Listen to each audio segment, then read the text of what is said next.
Seguimos en Basta de Cháchara con una propuesta muy, pero muy interesante. A nadie escapa la relación que hay a nivel mundial, pero vamos a hablar a nivel local, entre la política y el fútbol. Es más, creo que todos los presidentes de nuestro país, alguna relación con algún equipo de fútbol, desde Tabaré con Progreso, Sanguinetti en Peñarol, en fin, están muy, pero muy vinculados. Pero ¿qué pasa con un periodo oscuro de nuestra política y el fútbol? Y esto es lo que a mí me parece que tiene de original la propuesta que nos traen Agustina y Fabiana. Estamos recibiendo con muchísimo gusto a Agustina Rodríguez y Fabiana Puentes. Bienvenidas a las dos, un placer. Muchas gracias por recibirnos. Muchas Cuéntenos gracias. qué es Se va a acabar, aparte de una consigna que todos hemos cantado.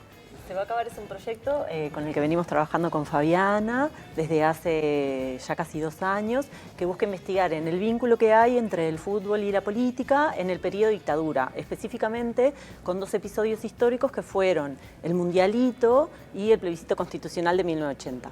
Entonces venimos desarrollando una investigación que tiene como diferentes áreas, trabajo con material de archivo, trabajo con artistas contemporáneos, trabajo también con la construcción de la memoria a través del relato oral, que se van a materializar en una muestra que va a inaugurar ahora en breve en el Espacio de Arte Contemporáneo. Qué bárbaro, o sea que eso va a ser una muestra de artistas inspirada o vinculada directamente con estos 2 eventos. Exactamente, la inauguración es el 27 de julio en el Espacio de Arte Contemporáneo, como decía Agustina, y la idea es trabajar en 3 ejes puntualmente, o sea, la investigación curatorial se desarrolla en 3 ejes. Uno, que es la investigación en el material de archivo, y ahí, bueno, recopilamos material de la época en relación al Mundialito y también en relación al plebiscito, mucho material de la DINARP de esa época. También después, en el segundo eje, que es el relato oral, recopilamos también información y material de la gente sobre, por ejemplo, una de las propuestas que hay es aquellos objetos que tuvieron que enterrar durante la dictadura.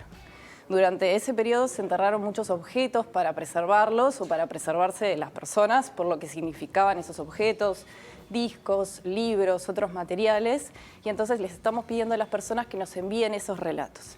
Y en ese sentido queremos disponer esos relatos como parte de esta construcción de este segundo eje que es el relato oral. La situación era tan descabellada en esa época que por tener determinados discos, ¿no?, que cualquiera de los que tengas ahora ya son hiper prohibidos hubieran sido, ¿no?, ya por las letras explícitas y por todo, sí, más allá de los mensajes políticos, ¿verdad? Hoy no existiría prácticamente los discos ninguno podríamos tener discos con la cabeza con la que se censuraban aquellos discos, libros, películas, cartas, lo que sea, ¿verdad?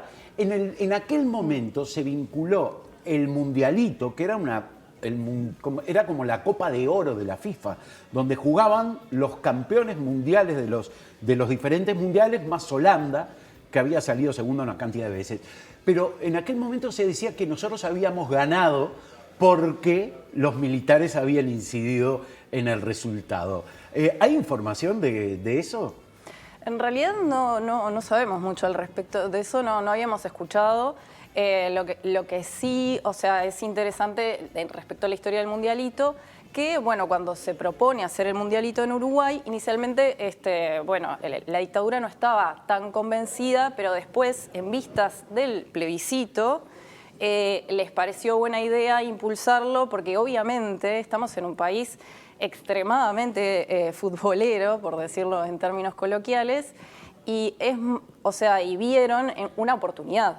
Vieron la oportunidad de que la gente, de que el pueblo esté contento y eso les sirva para ganar ese plebiscito que tenían planeado impulsar, ¿no?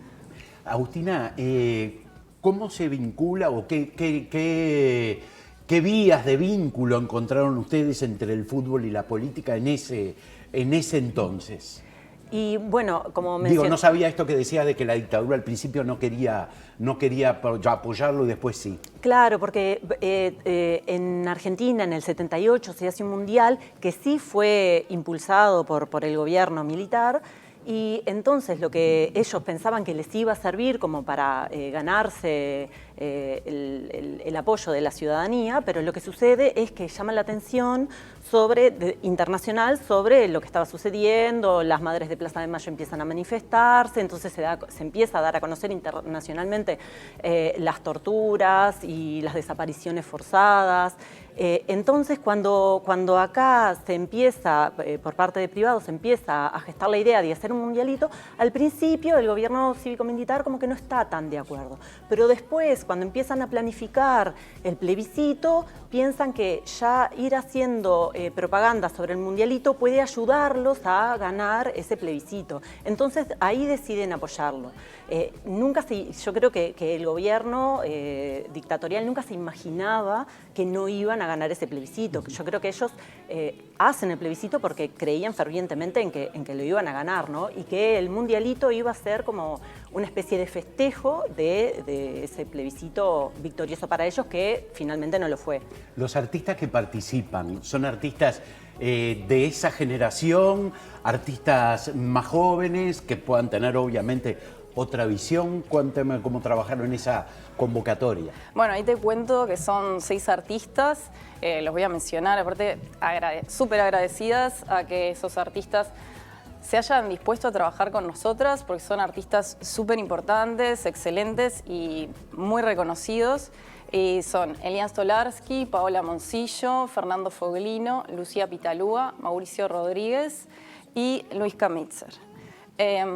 Y bueno, un poco son de distintas generaciones, era nuestra idea inicialmente. ¿Por qué? Porque queríamos construir relatos con personas que hubieran atravesado esa situación y que entonces la hubieran vivido y construir una memoria desde la propia vivencia, y personas más jóvenes que también, como es nuestro caso, que nosotras no vivimos ese periodo. Pero sí tenemos una posición y sí nos atraviesa, consideramos que a toda la sociedad la atraviesa,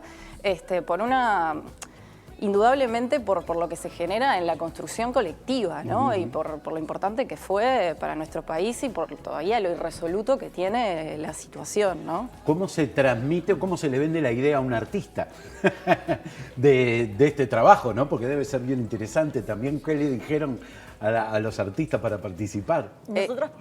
Nosotros partimos de una investigación con material de archivo, entonces cuando fuimos a convocarlos les mostramos como la información que había, como material sobre diarios de época, toda la propaganda que había elaborado la DINARP, que era la dirección encargada de las relaciones públicas del gobierno dictatorial, que el gobierno dictatorial invertía mucho en lo que era comunicación, entonces la propaganda del plebiscito constitucional de parte del gobierno dictatorial es inmensa. Entonces, bueno, les fuimos mostrando todo ese material y enseguida engancharon y se mostraron como muy dispuestos a investigar en la época y a elaborar sus obras a partir de eso.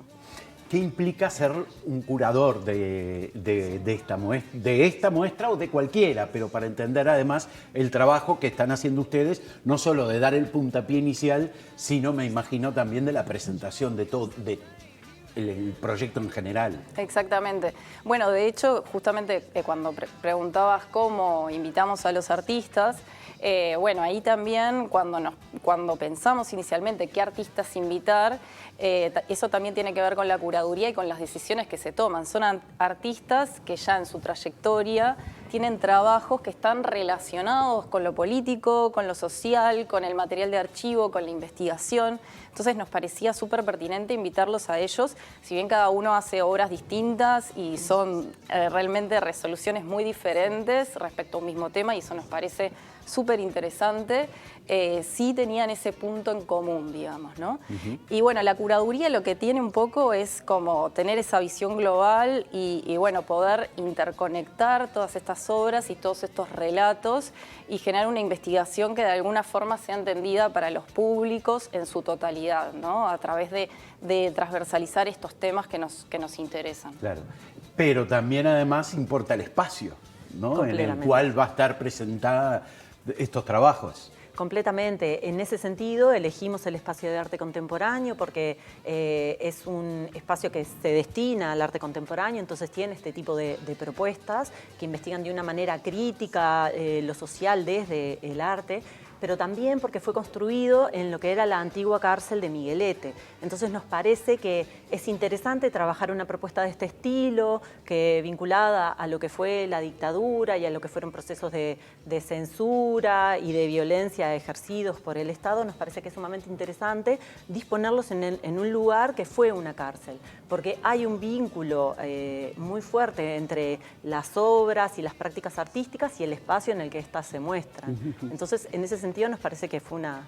Cuando leí que venían y de qué se trataba este tema, empecé a pensar, ¿no?, en fútbol y dictadura, y obviamente lo primero que apareció fue el Mundialito del 80. Después, si Peñarol del 87, si lo otro, digo, cada uno sabrá, ¿no?, de acuerdo al equipo de sus preferencias. Pero a nivel nacional, ¿no?, enseguida me apareció eso, pero no me había acordado del contexto histórico donde en 1978 Argentina había salido campeón mundial en Argentina, ¿no?, y el impacto había sido totalmente diferente, como los dos pueblos ante una misma situación, si bien obviamente un mundial era más importante jerárquicamente que el mundialito, así se denominaba, pero de todos modos cómo los dos pueblos reaccionaron diferente, ¿no?, ante un mismo festejo. Yo creo que acá un poco, nosotros cuando empezamos a investigar sobre el mundialito, teníamos capaz como un prejuicio, si se quiere, de, bueno, sí,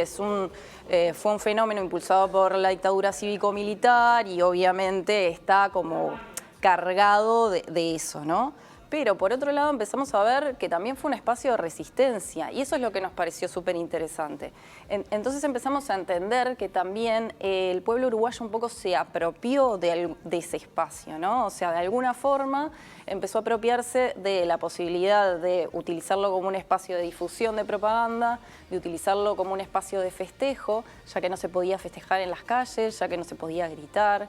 Entonces, yo creo que por ese lado se tomó desde ese lugar, ¿no? De hecho, cuando gana finalmente Uruguay, el canto que se escucha en las calles y cuando entra la banda militar en el estadio a tocar, digamos, el himno, la tribuna canta se va a acabar la dictadura militar. De ahí deviene el nombre de la muestra también. Yo recuerdo haber estado en la Plaza Cagancha, no solo celebrando el plebiscito anteriormente, sino también, obviamente, el mundialito, y o sea, era totalmente politizado el festejo, por lo menos en la Plaza Cagancha, ¿no? Capaz que de repente en el resto del país, porque además recordemos que había, ¿no?, como una separación, pero la verdad que la mayoría celebraba no solo el mundialito, sino los aires de libertad que ya se empezaban como a sentir, ¿no?, desde España, y empezó a venir por nuestro continente. Repitamos entonces la fecha, el lugar y el horario de esta muestra.